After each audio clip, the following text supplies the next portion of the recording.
जय हिंद मित्रांनो. तर बघा, आपण नाही का ज्यावेळेस नाही का भरतीच्या पेपरची तयारी करत असतो आणि त्यामध्ये नाही का आपला बराच म्हणजे पोर्शन वगैरे पूर्ण कंप्लीट झाला असतो. पण ज्या ठिकाणी आपण नाही का फॉर्म भरला आहे आणि तिथल्या जिल्ह्याची जर आपल्याला माहीत नसेल तर आपण नाही का 2-3 मार्क नाही का आरामशा हाताचे घालून बसतो. आणि असं बऱ्याच जणांचं झालं आहे की आपला सगळा जो सिलेबस आहे बाकीचा सगळा कव्हर करतो, पण नाही का जिल्ह्याविषयी जे आहे तेच नाही का मुलं वाचत नाही, किंवा जिल्ह्यातले जे काही विशेषता आहे त्याबद्दल नाही का मुलांना बऱ्याच गोष्टी माहीत नसतात. तर ते नाही का आपल्याला माहिती असणं नाही का खूप गरजेचं आहे. तेव्हा नाही का आपल्याला ते 3 ते 4 मार्क आपल्या हातातून जाणार नाही. तर त्यामध्ये जिल्हा विशेषमध्ये आपल्याला कोणकोणत्या गोष्टी नाही का कव्हर करायच्या आहे किंवा माहीत पाहिजे ते आपण ह्या व्हिडिओमध्ये आज बघणार आहोत. तर बघा, सगळ्यात पहिलं जर म्हटलं तर आपल्याला नाही का त्या जिल्ह्याची नाही का स्थापना कधी झालेली आहे किंवा कधी निर्मिती झाली आहे, कोणत्या जिल्ह्यातून निर्मिती झाली आहे हे माहीत पाहिजे. त्याचबरोबर त्याचं मुख्यालय कोणतं आहे का नाही, मुख्यालय कोणतं आहे ते माहीत पाहिजे. आणखी बघा, काही त्या जिल्ह्यामध्ये काही ऐतिहासिक वस्तू आहे का, म्हणजे काही पर्यटन स्थळे वगैरे आहे का, अशा ज्या काही गोष्टी आहेत त्या नाही का तुम्हाला नोट डाऊन करायच्या आहे किंवा तुम्हाला पाठ करायचे आहे, वाचायचे आहे. नेक्स्ट बघा, त्या जिल्ह्याचं नाही का करंटमध्ये समजा पालकमंत्री कोण आहे, किंवा जर ग्रामीणचा असेल तर तिथला SP कोण आहे, किंवा सिटी शहर असेल तर ज्या ठिकाणी आयुक्त आहेत तर आयुक्तालयाचे आयुक्त कोण आहेत हे तुम्हाला माहीत पाहिजे, किंवा मनपा आयुक्त, पुन्हा त्या ठिकाणचे कलेक्टर वगैरे असेल, ह्या गोष्टी नाही का आपल्याला लक्षपूर्वक बघायच्या आहे.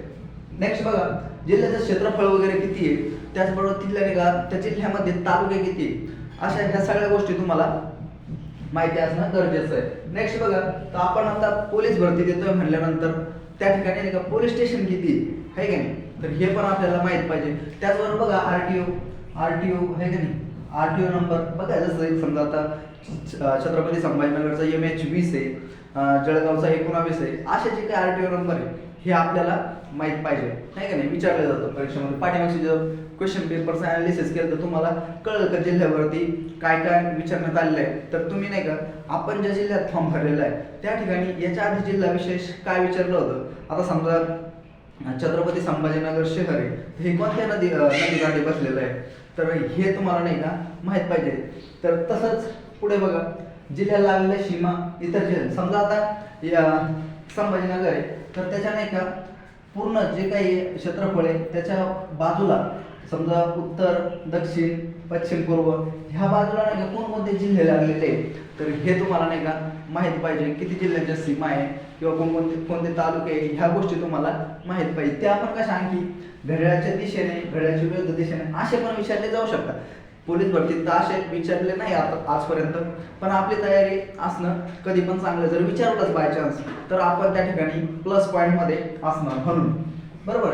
त्याचबरोबर बघा, जिल्ह्याची स्थापना हे झालं. पुन्हा बघा, आणखी जिल्ह्याचं काही वैशिष्ट्य आहे का, त्या ठिकाणी काही विशिष्ट पिकं घेतले जातं का, काही उत्पादित होतं का, किंवा तिथल्या नद्या कोणत्या आहे, आणखी कोणकोणत्या नद्या आहे, कोणत्या दिशेने वाहत्या, किंवा धबधबे कोणते, डोंगर कोणते, तर ह्या गोष्टी नाही का आपल्याला जिल्ह्याबद्दल माहीत पाहिजे. त्याचबरोबर बघा, आता समजा नंदुरबार, धुळे, जळगाव वगैरे अशा ठिकाणचे एरिया आहे, त्या ठिकाणी विशिष्ट जमाती, किंवा कोकण साईड गेलो आपण तर तिथं विशिष्ट जमाती आपल्याला बघायला भेटतात.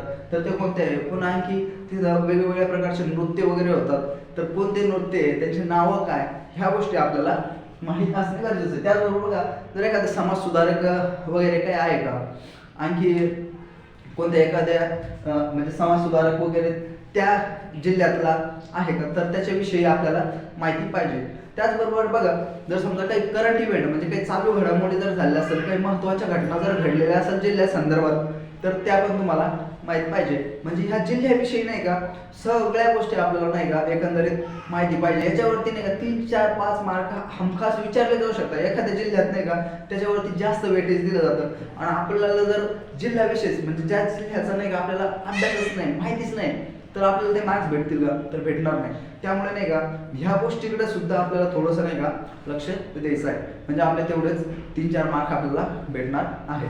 ठीक आहे. बाकीचं तर आपण समजा जे काही सिलेबस कोणता, समजा आपलं मराठी व्याकरण असेल, गणित असेल, बुद्धिमत्ता असेल, आणखी करंट अफेअर असेल, ह्या गोष्टी आपण करतो. पण त्याचबरोबर ह्या गोष्टी नाही का शेवटच्या टप्प्यात आपल्याला एकतर आपण जिल्हा विषयचं पुस्तक घेऊन त्यातला नाही का सगळं नकाशा वगैरे सगळं दिलं असतं, नकाशाचा पूर्ण अभ्यास, त्याचबरोबर बाकीच्या जे काही गोष्टी आहेत त्या सर्व त्यामध्ये दिलेल्याच असतात. तर त्यावरून आपण नाही का जिल्ह्याचा जो काही विशेष अभ्यास आहे किंवा जिल्ह्याची जी काही माहिती आहे ती त्याच्यातून मिळू शकतो.